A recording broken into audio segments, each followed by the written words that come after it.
yeah.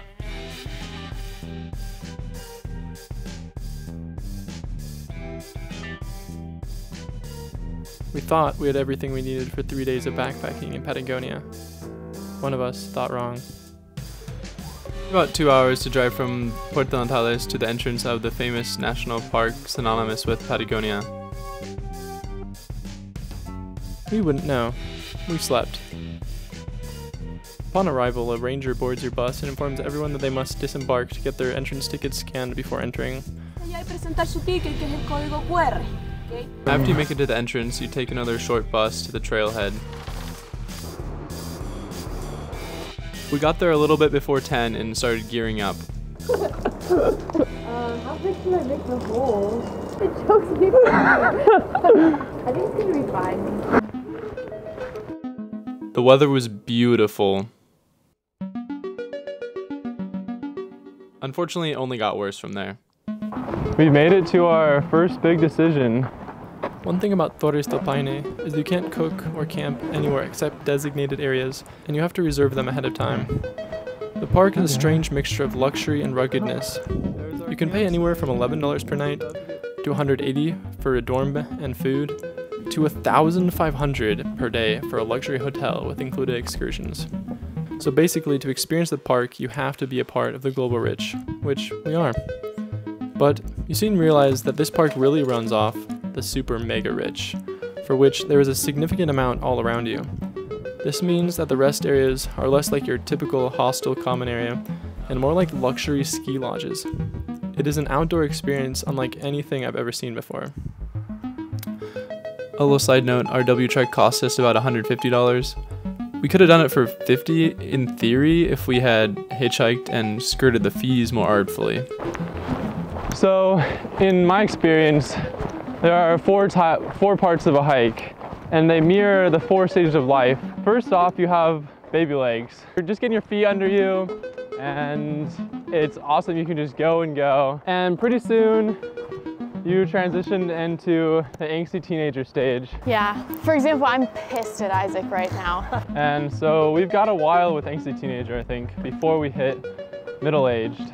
People just kind of go, and they don't really think about where they're going when they're middle-aged. For the most part, they're just plodding along until they reach dead alive, which is the last stage of development in both the hike and humans. And at that point, you either crumple or you make it to your campsite. We passed a glacial waterfall, and I stopped to get a better view of it. It was a good example of how the land transitioned from icy and rocky crags to lush green in only a few hundred meters of elevation. The Patagonia Mountains are a bit of a misnomer. There aren't Patagonia Mountains, they're the Andes Mountains. And another fun fact, the majority of Patagonia is in fact desert. Patagonia is only an area. I met back up with Allison at Refugio Cuernos. Alright, we started over here. About halfway, I guess. Home 12-2. We had cheese and chorizo wraps for lunch and enjoyed the free hot water they had on tap. A luxury that surfaced the very existential question, are you really backpacking? You think about this for a moment before you look around at the people around you drinking $6 beers and eating $30 snack boxes. And your superiority complex kicks back in. Yeah, you're really roughing it. So Allison, what were you saying about why you should backpack? I feel like maybe the biggest one that, I don't know, isn't as obvious is that it just like, you're kind of miserable and it reminds you of the niceties of conveniences in life. I thought of ourselves as rugged travelers somewhat ironically for a while, but that afternoon it actually became a reality.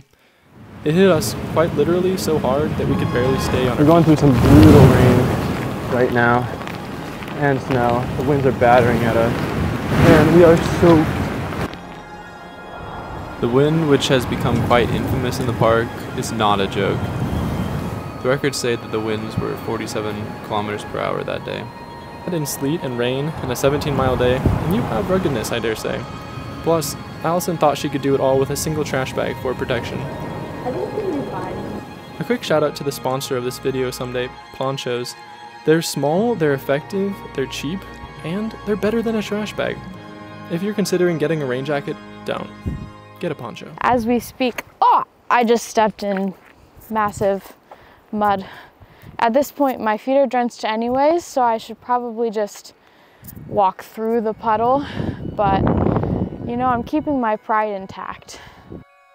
At the campsite, we took stock of our losses. Allison definitely had it worse. She was pale even after changing into dry clothes, and she couldn't warm up. We prioritized hot food and made ramen and beans for dinner. When we had eaten our fill and had nothing else to do, we finally faced our fears and went back into the wind to set up our tent. Once Allison got in her sleeping bag, there was nothing getting her out of there. We didn't say goodnight, but silently faded into sleep, surrounded by a field of tents and the stars above. Well, at least Allison did. I slept like Snoeken and Zikuken. That's just something they say in the Netherlands. The next morning, we headed out early and were out before sunrise. Our destination? Great Glacier.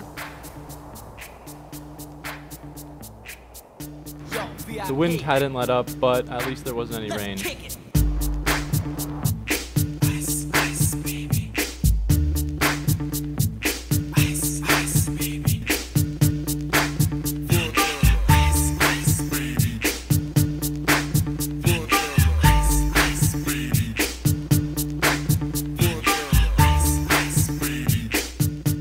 So this is the entirety of the W Trek in dotted orange. We were able to do it only taking one day off work. We did this by breaking it down into 2 weekends. The first weekend we went to Lake Torres. The second week we started on Friday and walked all the way from the Welcome Center to Paine Grande in one day, which was 27 kilometers. On the second day we walked up to Great Glacier, and on the third day we tried to go to Britannico Lookout and decided to end up at the French Valley. So that is the W Trek. The more creative of you out there might look at this W and think, oh, that looks more like something else. Keep your mind out of the gutter. When we got back, we made the most delicious supper, backpack salmon.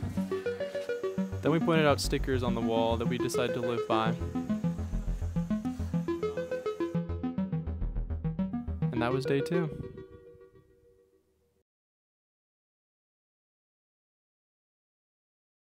Day 3. The last day started with the most beautiful sunrise of the whole trip. Beautiful morning, like you never think of wind being loud enough to keep you awake, but it did for Allison. So I slept pretty decent. My sleeping pad stayed inflated, which helped a lot. And now we're going to the Mira Francesa.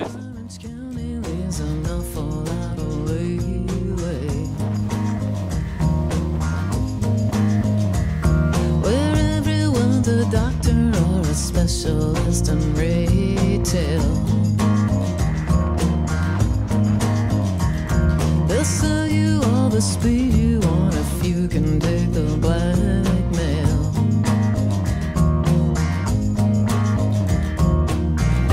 You know it. For lunch we had the classic beans, peanut butter, tortilla, cheese. Just shout it, you got a lot of money, but you can't afford the freeway. You got a lot of money, but you can't afford the freeway. You got a lot of money, but you There was just enough time to use that last bit of battery on the drone. The sacrifice is worth it just to hang around the arcade.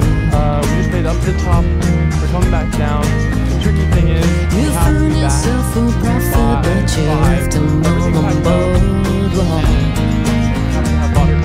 I know Allison.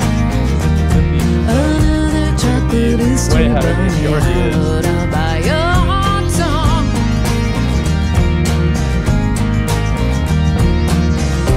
You know it, I know it.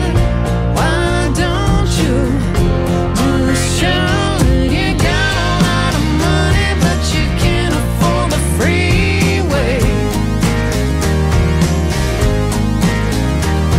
You got a lot of money, but you can't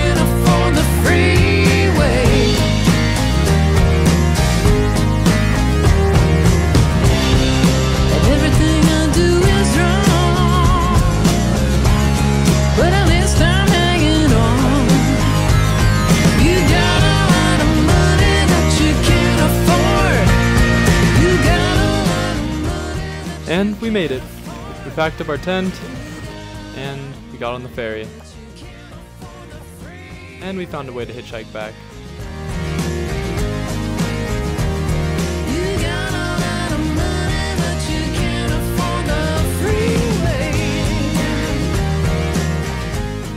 And that was our hike in Patagonia.